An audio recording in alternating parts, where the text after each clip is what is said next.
Hey, welcome everybody to the Student University webinar season 4. Get connected. It's basically a 37 days of live event where you are going to get all the universities coming in on different days, sharing their experiences, answering the student questions, and I'll be sharing the success skills. So, lot to learn, and today is day 18th of the celebration. So welcome you all. Now, Education Abroad Counseling Center started in Feb 2000. Our vision was to educate the youth by providing them with study abroad career options worldwide. Our mission is to help 10 lakh high school and graduate students achieve career growth using pre-application technology. We have counseled more than 13,500 students. We are one of those very few study abroad counseling centers in the world that can provide counseling for all major countries, all levels, starting from 7th grade to doctorate, all major programs. Because of we being a research based, we provide guaranteed admission or refund your total counseling fees. We are a pre-application based company. So we are basically, we do a lot of research first and then we provide you the list of universities. So having said that, today we are going to cover the last series of why on the countries. So today we are going to cover why Australia, why New Zealand, why Singapore, and why UAE. Now, before I touch all these things, let me explain the importance of having this why USA, why Canada, why UK on Friday that we did on 3rd of September. On 4th of September, we did why Europe, where I compared basically 8 plus 1 Scandinavian country, which was 4. So 12 European countries that I compared. Then today I'm going to cover why Australia, why New Zealand, why Singapore, and why UAE itself is basically having 7 different basically countries. So why all this? Why I'm saying all this? So that it helps you to identify which country you want to go. Most of them are under the impression that when I do the counseling, they feel every for all countries the same rule applies. It is not the same. Each country is different, so the rule changes. Now let me basically help you in identifying the countries. Suppose basically I am a B electronics with a 8.91 CGP out of 10. I have 3 years of managerial work experience. I want to do MBA abroad. I want to do because I probably want to work abroad so that my career growth can become I can so that I can scale in my career growth, or basically I want to settle abroad or probably get that international degree and come to India and scale in India. What are my reasons? But my constraint is that I want to do it within 15 lakhs. So now I have my profile, my parameters, and I want 15 lakhs, and I want to go to a good ranked university. I want to get value of my program and the time and effort and energy that I'm putting in. So I can look at these countries. I can find out where this profile matches. Probably Netherlands, probably Poland, probably basically okay, these two countries, or Scandinavian countries. So probably Scandinavian countries and Poland, these countries could be better with my profile. So then I can use the parameters, my parameters that basically I want to go to a ranked university, I want 15 lakhs, and I want to work abroad. And I can give weightage for these parameters, whichever is important. For example, if finance is important, I give 10 points for the finance. Then probably I want to work abroad, I give 7 points. And I want to do it from a ranked university, I give it 5 points.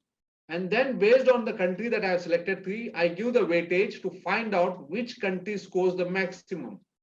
And then I can, on that basis, you can contact me for a Zoom one-on-one meeting. I can guide you to get detail of that country so that you can now be able to fulfill your career dreams. That's the whole objective of giving this comparison.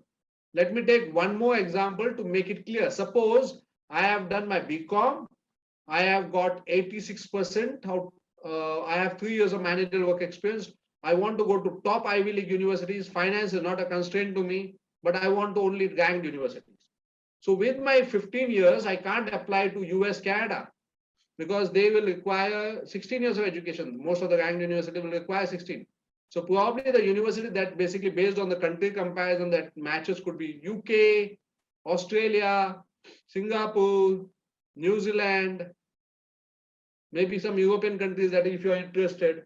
So these are the countries that I could select, and then I give parameters for whatever my profile is. See, basically put those parameters in the comparison chart, see which country scores maximum, and then you know which country is for yours, and then you can call me and have a Zoom one-on-one meeting. So in this way, it will help you in choice, in getting choice of your country, and then getting the admission requirements to fulfill your career dream. So these are important series. Don't miss it out. In case you have missed it out, go back and see the recordings. It's available on YouTube at EACC-Education Abroad Counseling Center. So check these recordings. This is going to help you in your study abroad dream. So let's go further. Today we are going to cover why Australia. Now Australia is probably third most preferred destination in overall. More than 107,000 students go to Australia. So it's a growing study abroad destination. It has good number of ranked universities. So academic wise, it has got global recognition. It is affordable in terms of basically countries. If you are going to compare with US and UK, wide variety of courses, lot of specializations. So you can look at these courses. You can work doing your study and you can work post-study, and immigration is possible. So that's the selling points of Australia. And why New Zealand? Again, world-class education. New Zealand has 8 universities and all 8 are basically ranked in the QS. So it's a world-class education. Education is affordable compared to, again, US, UK, Australia. New Zealand is much cheaper. Wide variety of courses available. Natural beauty, like Canada, New Zealand is natural beauty. It has a lot of landscape, mountains, lot to basically look at, to enjoy. If you are a person who enjoys nature, then New Zealand is a good option. Work doing study and work post study, both options are available. And this country, like Australia, like Canada, allows immigration. Now let's do a comparison between two countries. Why I have taken these two countries? Because I can only compare between similar countries, right? I can only compare apples with apples. They both are not apples, but at least they are similar. Okay, so that's why I've taken them together. So number of universities in QS ranking is 36 in Australia and 8 in New Zealand. In ranking, let me check the comments. Okay, there's nothing from. Okay, work doing study. So you are allowed to work 20 hours per week doing your study, both in Australia and New Zealand. Test required, you both have to take IELTS academic. Work after study in Australia, you can stay back for 18 months to maximum 4 years. If you are doing a PhD, then probably you are given a 4 years option. In New Zealand, it is 1 year to 3 years. If you are going for a master's program, which is level 8, you get 3 years to basically stay back in New Zealand. Tuition fees is basically undergraduate. It's going to be around 25,000 Australian dollars to 40,000 Australian dollars. And if I compare that with New Zealand undergraduate, it is going to be 22,000 New Zealand dollars versus 35,000 New Zealand dollars. So comparatively, in terms of cost, New Zealand is cheaper than Australia. Postgraduate is around 22,000 to $50,000, and here basically it is going to be 26,000 to 40,000. Again, the exchange rate of Australia and New Zealand you can take into account. So you will find the cost of education is comparatively a little cheaper in New Zealand. Doctorate, again, 14,000 to 40,000. In New Zealand, it is 6,500 to 10,000. So these are some of the tuition fees that I've given to you. So why this comparison? I've told you, if finance is your constraint, then you can look at the countries accordingly. Okay.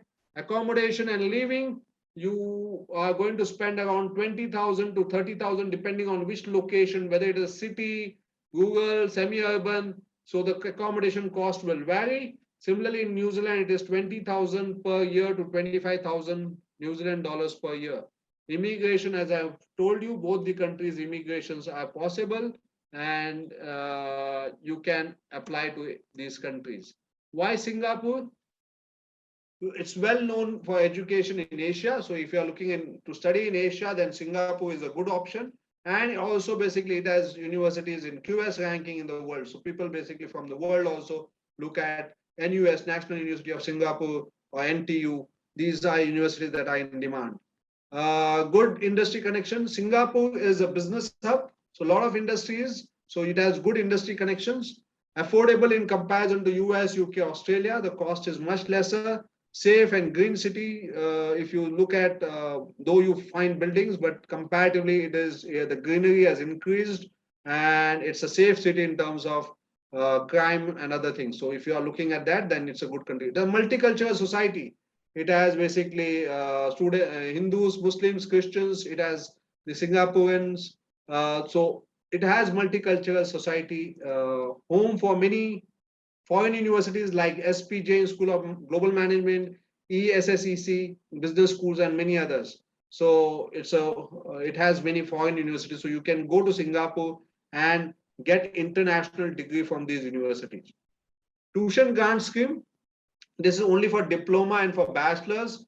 If you are doing it in Singapore, then basically you can get a subsidized tuition fee, provided you have to sign a contract where you are going to work for 3 years in Singapore. So it's a win-win situation where you also be able to work and get an international degree at a lower cost. Good visa success rate. Overall, if you're comparing to US, UK, Canada, Australia, New Zealand, even countries like Germany, Switzerland, Spain, Singapore has a very good visa success rate. So a good visa success rate. Why UAE? So UAE is again close to India. So people who don't want to go very far from their families and friends, who wants that, to come back as and when possible.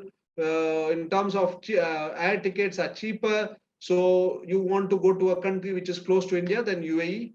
UAE also has recognized universities, and there are foreign universities campuses, basically, or the branches available in, especially in Dubai. Affordable, quite affordable, because you are going to save on your the travel part in terms of your fees. If you are going to compare with US, UK, so it's quite affordable. In terms of accommodation, living, probably you will be able to get cheaper. So those things. You can explore all the 7 Emirates. So Dubai, Sharjah, Saudi Arabia, all the 7 Emirates. Multicultural society, you have people from different countries in this particular place. So you will not find out of place. You will find that it's one of your country. You will find comfortable. You will find people of your country as well. So multicultural society. And again, Singapore and UAE has good visa success rate. So there should not be any problem in your visa if you are going to apply to these countries. Comparisons, number of universities in QS is 3. In UAE, I have not mentioned the number with a purpose, because UAE is a newcomer in this study abroad.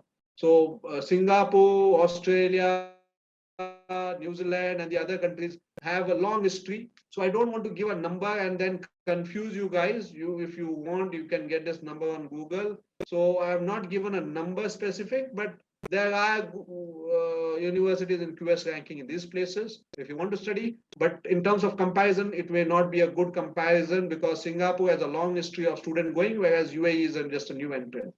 Work during study, you have student pass where you are allowed to work 16 hours per week.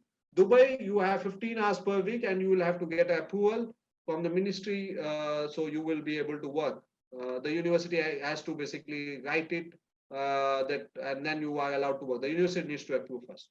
The test required is probably IELTS. Again, IELTS waiver is possible both in Singapore as well as in UAE. Based on your 12 scores, there is possibility that you can get an IELTS waiver. Work after studies, you can basically stay back for 90 days. Okay, and then you will have to find a job. You have to apply. Once you get a job, you can apply for S pass or the employment pass. There are other passes, but I just want to talk about these 2 passes. One is S pass. S pass is if you are going to earn a salary of around 2,400 Singapore dollars per month, you are qualified for S pass. In this, it's normally 2 years. It's renewable. A sponsorship, a work sponsorship is needed, and then you can get S pass. In an employment pass, you need to have a minimum salary of 4,500 per month, and then basically it is for 2 to 3 years, and again, this is renewable. Both this, you can bring your dependent. If you're going to bring your dependent, you will have to have your minimum salary more. Okay, you accordingly you can. It's around 6,500 Singapore dollars. So that's how you can get your dependents as well. Whereas in UAE, if you are basically now UAE, the student thing, you are eligible for a long-term visa of 5 years. So it gives you, after your visa also, you can basically look for jobs, you can find jobs, and once your company is ready to sponsor, then you can go back and go out and come back again on your employment visa, and you can work in UAE. In Dubai, you can extend it to 10 years. So there is definitely an option of basically you staying back after in both these countries and working. Immigrations are a little difficult comparatively. In UAE is a lot more difficult. In Singapore, it is a little difficult. Uh, in UAE, you don't have that immigration law. They are discussing it out. In permanent immigration at present in UAE is not possible. Tuition undergraduate per year is around Singapore dollar 32,000 to Singapore dollar 61,000, which in comparison to UAE is around dirham 37,500 to dirham 70,000 dirhams. So that's what we are talking about. In graduate per year, the cost is around 45,000 Singapore dollars to 133,000 Singapore dollars. So I've taken public, private ranked universities based on the range is quite high, 45,000 to 133,000. Graduate is around dirhams 55,000 to AED 75,000. Accommodation and living is around Singapore dollar 14,000 per year to Singapore dollar 19,000 per year. Whereas in UAE, it is AED 6,600 per year to AED 10,900.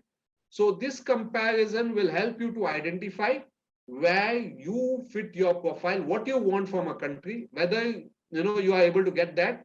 If you have different constraints, like for example, 15 years finance or any other constraints, you can use this comparison to find out which of the choices of the countries match your profile. And once you know that, then you can basically come and contact for a Zoom one-on-one meeting, and I'll be able to guide you further. I hope you enjoyed this session well.